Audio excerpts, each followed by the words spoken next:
1, 2, 3, come on!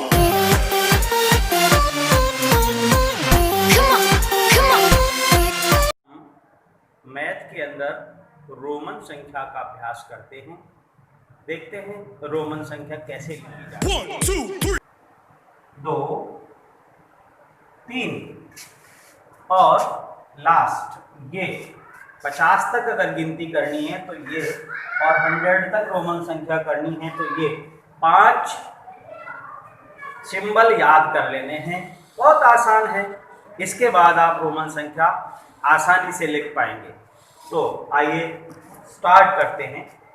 देखिए, अब ये इसका मतलब ए, वी इसका मतलब 5, एक्स इसका मतलब है 10, एल इसका मतलब है 50 और सी इसका मतलब है 100। अब देखिए और भी आसान हो जाएगा, तो जरा मेरे सामने आ जाइए। 1, 2, 3 come on! ये लिखना शुरू करते हैं। 1, 2,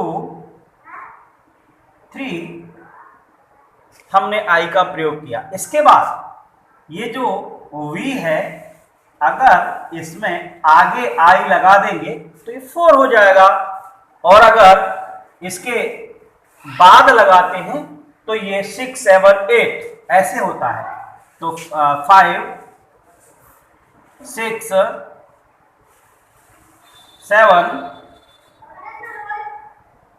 8, अब 9 एक्स का उपयोग करना है तो 10 के पहले आई लगा देंगे, 9 हो गया। इसके बाद एक्स 10, बहुत इजी हुआ। इसके बाद आगे ये 1 से 10 तक की काउंटिंग हमने लिखी है। इसके बाद 11 से 20 की लाइन काउंटिंग हम लिखने वाले हैं रोमन में। तो देखिए 10 हमने लिख दिया, 10 यहाँ आ गया। 10 के आगे फिर से 1 जोड़ना है, 11। 10 के आगे 2 आई लगाने हैं तो 12, 13, अब 14 करना है। तो ध्यान करना है 5 से पहले आई लगाना है, तो आई और 5 तो 14, 15, 16, 17, 18। 3 बार आई लगने के बाद अब चेंज हो जाएगा फॉर्म में, एक्स और इस एक्स से पहले आई 19 और डबल एक्स यानी 20। बहुत ही इजी है। आगे भी हम ऐसे ही करते चलेंगे। मैं जरा स्पेस की वजह से इन्हें हटा देता हूं। आई और बी ये आप वैसे पहले लिख चुके हम, इसलिए इनकी अब कोई आवश्यकता नहीं। इसके बाद आ जाइए, कितना लिखना है बच्चों?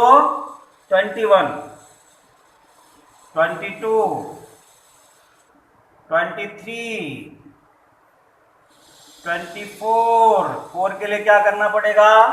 y से पहले आई। 25, 26,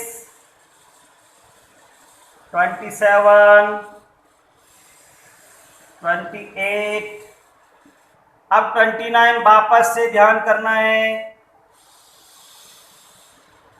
और 30।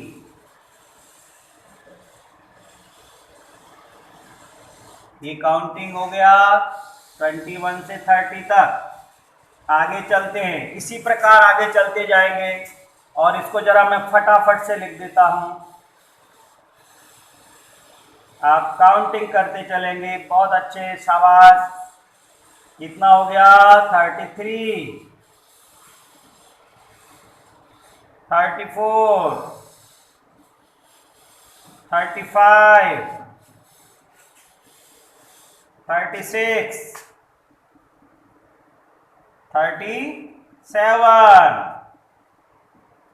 38,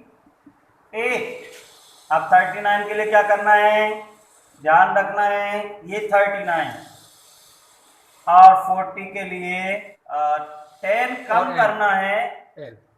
L माने 50 होता है, 50 में से 10 कम किया तो हो गया 40।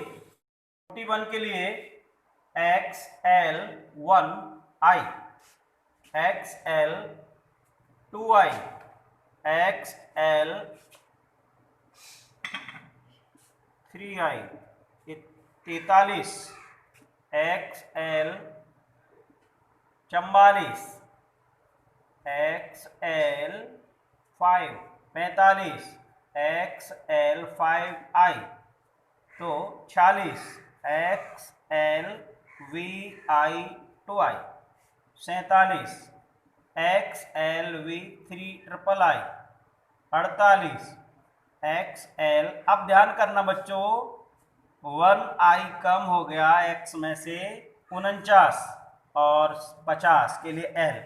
अब इसी प्रकार से आगे बढ़ना है हमको। यहाँ देखिए 60, L में एक X जुड़ गया, 60 हो गया, और सारी काउंटिंग आगे इसी प्रकार से करना है। L में डबल X हो गया, 70 हो जाएगा, और सारी काउंटिंग इसी प्रकार चलना है। L में ट्रिपल X हो गया, 80 हो गया। इसके बाद C का मतलब होता है 100, 100 में से 10 कम हो गया, X कम हो गया, तो ये हो गया 90। इसके पहली सारी संख्या सेम पहले पैटर्न पे आएगी और लास्ट में 100। तो आज के लिए बच्चों इतना ही, फिर मिलेंगे एक नए टॉपिक के साथ।